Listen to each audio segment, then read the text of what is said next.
You may remember the building on the corner of 23rd and Virginia as the OCU Boutique, but once renovations are complete, it will open later this month as a restaurant called Rehearsals. The restaurant is being operated by Sodexo, and campus officials tell us it's a partnership. OCU owns the property and has leased the building to Sodexo. As part of the lease agreement, Sodexo required the university to agree to serve beer and wine. Also, students will be able to purchase food and alcohol in the restaurant with their STARS cash. But serving alcohol at this restaurant could present problems. To explain some of the conflict surrounding the new business, we're joined now by News on the 2's Haley Holloway. That's right, Megan, and we're hoping to clear up some of the confusion about whether or not the restaurant is technically on campus. Because as a private Methodist university, OCU has very clear rules regarding alcohol being present on campus. So if Rehearsals is on campus, there could be an issue with the restaurant violating OCU's policy. You can see on the university's campus map that the building, still labeled as a boutique, is represented as a part of OCU's campus. We talked to Dr. Rick Hall, Vice President of Student Affairs, who claims that the building is not on campus. We asked him why that's the case, because the building is owned by the university, is adjacent to campus, and has a physical address on the campus map. But Dr. Hall argues that those details are irrelevant. We may disagree on what's on campus and what's off campus, but one of us gets to win. OCU's student handbook says that the use of alcohol diminishes the integrity of the institution, and it is the intent of the university to educate and encourage students to abstain from alcohol. But Dr. Hall says it's a personal choice. Alcohol service is a part of our culture. It's a decision you have to make as a student about whether you drink it or not. But the student handbook's rules are pretty specific. It's not a personal choice when you're on campus. Any students found using alcohol on campus can face disciplinary action by the administration. Dr. Hall says that means it's all about where you're drinking. So responsible use is not against the rules of the institution. Where you use it does. Which brings us back to the issue of whether Rehearsals is on campus or not. You can imagine what the reaction would be like if you could buy alcohol here in Albans. But Albans is in the middle of campus while Rehearsals will be on the outside edge. That seems to be the reason the campus rules don't apply. However, the university is aware that there might be a discrepancy, but they think the potential benefits of having the restaurant justify their position. OCU President Robert Henry said philosophically, Emerson said a foolish consistency is the hobgoblin of small minds. We're trying to be consistent, but we're not trying to be foolishly consistent. OCU is set to profit 10% from the restaurant's gross sales, which means OCU will essentially be making money off of the sale of alcohol.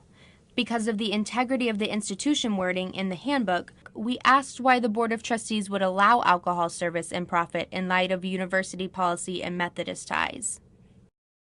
That's really a decision that Sodexo has made. We're not going to stop it because we want it to be a successful establishment adjacent to the campus. Several trustees told us that they were made aware of the restaurant, but the administration did not ask for the board to vote because it was deemed an administrative decision. So help us to understand, is this the kind of decision that the Board of Trustees would typically be involved in? It wouldn't be. It would be more of an internal process. I think that's one of the things that possibly could be explained. The board is brought in on larger decisions. For instance, when we decided to purchase the law school downtown, that was something I got to be a part of. It was something that went on for the future of the university. But this is more of an internal matter, and that's why it was passed over to Dr. Hall. Are you thinking that this is kind of the first step to having alcohol on OCU's campus? I do. I do think it's the first step in a policy change in certain spots. I don't foresee it, going into dorms or being allowed in the external fraternity houses. But I do think eventually that the university will allow alcohol in certain places. We have an update on our investigation on OCU's restaurant Rehearsals, which is expected to open this month. The restaurant is leased by Sodexo, and in that lease, OCU agreed to allow Rehearsals to sell beer and wine. The resulting controversy has officials revisiting the issue. In an official statement released last Friday, the university said it is not involved as a partner with the restaurant Rehearsals. But what does partner mean? Previously, university officials told us that the school will profit 10% of Rehearsals' gross sales and students can use their Stars cash in the restaurant. OCU also owns the Rehearsals building and the property, and it is located adjacent to campus. The university statement called the restaurant off campus. However, that very same building was opened several years ago as the Boutique, and then it was called on campus by university officials who now say that was just about advertising. Well, I think that's just a matter of semantics. That's wording. I mean, if you want to market Boutique, it's near on campus. That's just a matter of wording. Bishop Robert Hayes, the Episcopal leader for the Oklahoma area of the United Methodist Church, says he is not even concerned with the on-campus, off-campus issue. In his opinion, the proximity to the university is problematic. The bottom line is this, is that alcohol is alcohol, whether you drink it off campus or you drink it on campus. The university statement said that Sodexo has offered to not sell alcohol at this time. But according to the Alcoholic Beverage Law Enforcement Commission, the restaurant did apply for a beer and wine license, which could make it legal to sell alcohol later this month. I don't have any knowledge of what the future holds. Pantlick says she doesn't know if Sodexo will revisit that decision later on or not. I would pray that the school would come to realize that we have a lot more to lose than to gain in this. The bishop told us his ideal situation would be to come to an agreement to never sell alcohol in Rehearsals, or for OCU to sell the land and the building so that the school no longer owns or profits from it. But until an official decision is made, if it came to that, I would have to look at ways that I could hopefully influence the institution to cease and desist from going down that path. And I would have to use everything within my power to sort of persuade them, to convince them, to implore them that this will not be in the best interest of the institution. there's no word on when or if the long-term situation with Rehearsals will change, but for now, Rehearsals is set to open later this month without alcohol. Welcome to this News on the 2 special report. I'm Haley Holloway. The debate over Rehearsals serving alcohol has been raging for weeks, but we have just learned that the restaurant will not be opening at all anytime soon. For this continued investigation, News on the 2's partnered with Student Publications. Rehearsals is being sold. The executive committee of OCU's Board of Trustees met last week and in an official statement said selling the property is a response to some questions generated regarding whether the university would profit from the sale of alcohol. The United Methodist Church has recently expressed concern about the university making money from a business that serves alcohol. Others from the very beginning tried to say this may not be or is not a good idea, and they apparently did not heed that.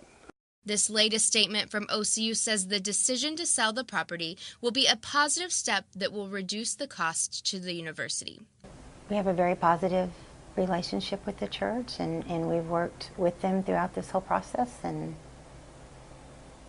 so I think everyone's in agreement.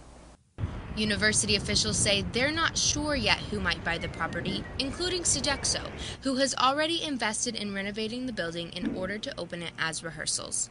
We made repeated calls to Sodexo, which were not returned. But while OCU searches for a buyer for the building, Severe points out that maintaining communication with the church is key because the financial relationship between OCU and the United Methodist Church is not set in stone. I know it's a lot more delicate than I think the administration understood. And I think the relationship and the apportionment payment is far more fragile than perhaps what they thought. If they thought that apportionment was a guarantee and there was a lock on it, I think they're wrong. I think that's not necessarily the case. Officials told us that OCU's 10-year lease for Rehearsals with Sodexo is now null and void, leaving the future of the restaurant in question. When we have more information, News on the 2's will keep you updated. But in the meantime, you can get the latest from MediaOCU.com or catch News on the 2's online. I'm Haley Holloway in partnership with Student Publications. This has been a News on the 2's special report.